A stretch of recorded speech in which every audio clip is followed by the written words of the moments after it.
Oke Deku, ketemu lagi ya sama kakak, lanjutan dari persamaan dasar akuntansi ya.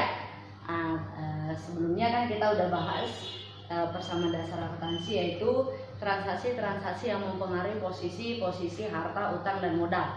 Ya, itu kemarin masih 2 ya yang kita pelajari. Nah, ini kita tambah lagi ya, ada beberapa lagi ya, makanya kakak buat persamaan dasar akuntansi lanjutan. Nah, yaitu poin yang berikutnya, langsung aja ya. Poin yang ketiga yaitu kita lihat transaksi ya, transaksi yang mempengaruhi ya, mempengaruhi, kita katakanlah posisi harta dan utang. Nah, sebelumnya kan transaksi yang mempengaruhi harta saja. Yang kedua transaksi yang mempengaruhi harta dan modal. Nah, ini kita sekarang transaksi yang mempengaruhi harta dan utang ya. Nah, oke, kita langsung aja ke contoh transaksinya ya. Kita katakanlah contoh transaksi, kita sebut saja tanggal 5 ya, bulan 3 tahun X.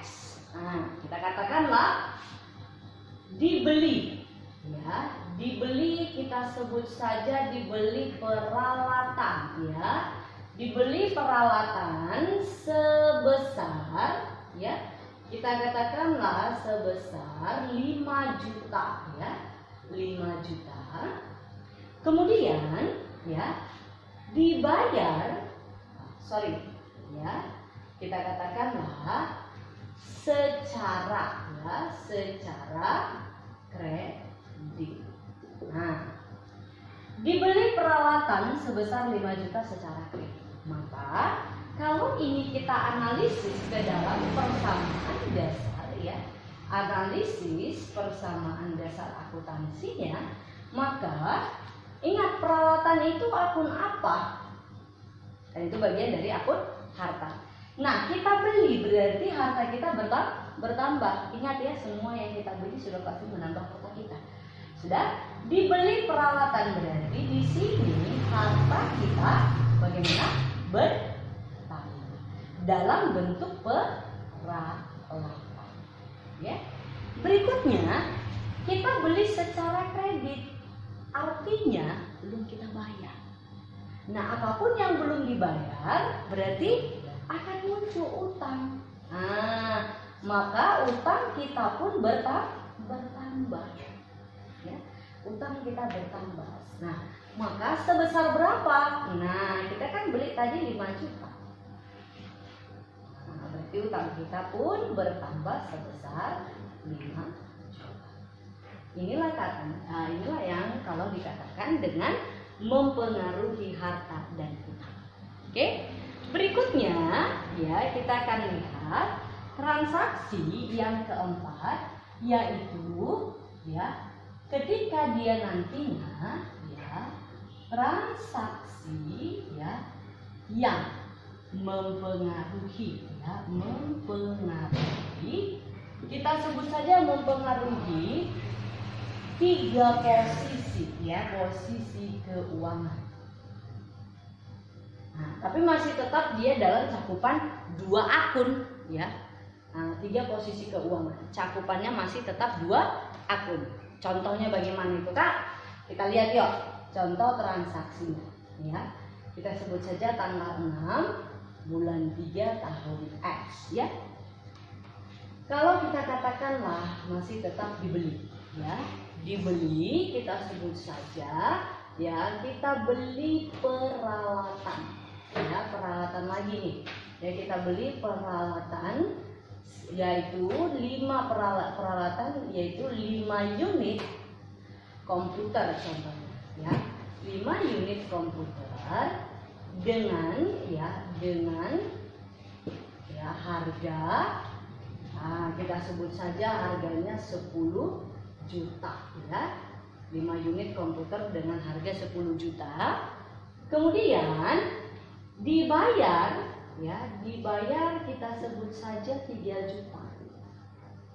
Nah, sisanya ya, sisanya dibayar bulan depan.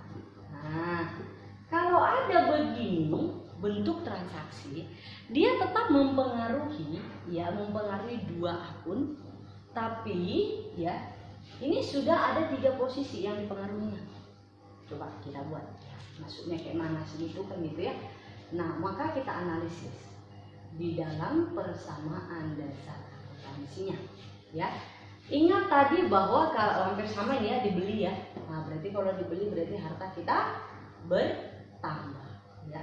Harta kita bertambah dalam bentuk perawatan ya. Perawatan. Oke. Kemudian ya, ada kata dibayar. Apapun yang dibayarkan akan mempengaruhi kas kita kan gitu. Berarti harta kita pun berkurang dalam bentuk kas. Kemudian ada kata sisa, berarti ada yang belum kamu bayar. Ingat konsepnya, apapun yang belum kita bayarkan disebut utang ya, maka utang kita pun bertambah. Sudah? Nah, yang mau kita lihat adalah, jadi ada 3 posisi yang dipengaruhinya ya, yaitu peralatan, kas, dan utang. Nah, peralatan itu yang kita beli sebanyak berapa? 10 juta kan gitu. Nah, yang kita bayar berapa? Ya buatkan 3 juta. Berarti utangmu katanya sebesar sisanya. Berapa sisanya? Iya, tinggal 7 juta lagi, maka itu utang. Nah, ya, inilah analisis persamaan dasar akuntansi, ya. Oke. Nah, berikutnya ya. Kalau kita lihat, inilah katanya transaksi yang mempengaruhi minimalnya 3 posisi keuangan, tapi kakak buat tanda merahnya di sini ya, 2 akun yang dipengaruhi ya. Dan seterusnya. Oke.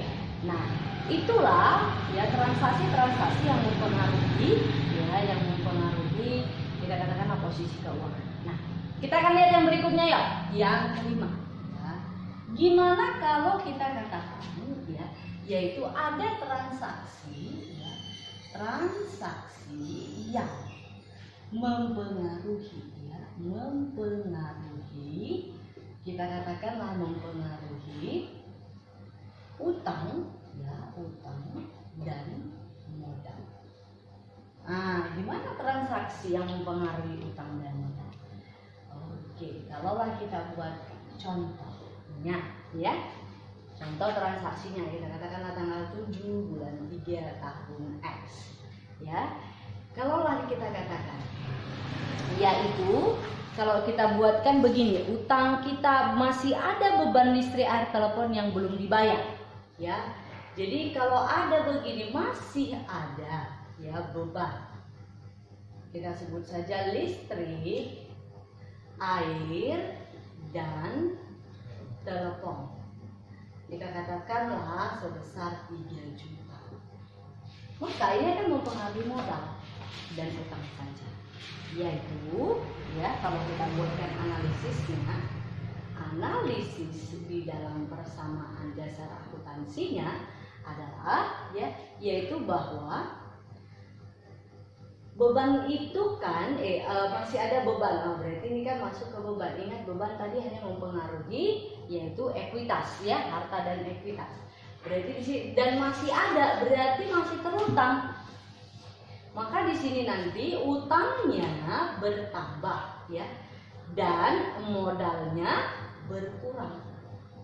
Ya, karena kan beban mengurangi modal, tapi belum kamu bayar, maka utang kamu bertambah sebesar 3 juta ya. 3 juta. Inilah yang dikatakan mempengaruhi utang dan modal. Untuk itu ya, kita akan coba ya. Kita akan coba ada beberapa kita katakanlah transaksi ya. Kakak buat soal transaksi. Coba kita uji dulu, sudah bisa nggak kita untuk menganalisisnya ke dalam PDF.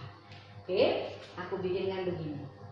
Tanggal 1 bulan 4 2000, kita katakanlah tahun X ya. Tahun X kita sebut saja diinvestasikan ya, uang. kita katakanlah ya 20 juta. Oke, untuk modal ya, modal awal usaha. Kemudian tanggal 2 bulan 4 tahun X dibeli ya, dibeli perlengkapan ya. Perlengkapan kita katakanlah 3.500.000 ya. 3.500.000 dibayar 1 juta. Sisanya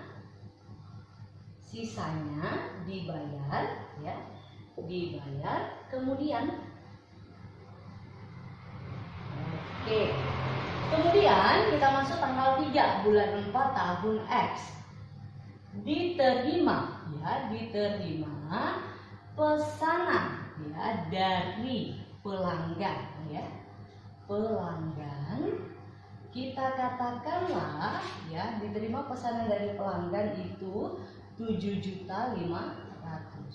Oke. Nah, kemudian ya dibayar atau diterima sebesar 2 juta. Sisanya setelah ya, setelah pesanan selesai. Oke. Nah, satu lagi nih biar enak ya, tanggal 4 bulan 4 tahun X. Ya, kita katakanlah dibayar ya, dibayar ya, gaji pegawai untuk bulan ini. Bulan ini 1.500.000 ya. Oke, biar fix ya, tanggal 5 bulan 4. Jadi ada 5 transaksi nih. Kita buatkan ya. Dibeli lagi ya, peralatan ya. Kita katakanlah 4.500.000 secara ya, kredit. Nah, maka yang mau kita tanya ya, ditanya ya, analisis transaksi tersebut ke dalam persamaan dasar akuntansinya. Oke, ini aja ya untuk hari ini. Oke, kalau ada yang mau ditanyakan boleh nanti kita akan diskusikan. Kalau tidak ada boleh sambil dicatat dan kita coba mengerjakan 5 transaksinya. Oke, sampai jumpa.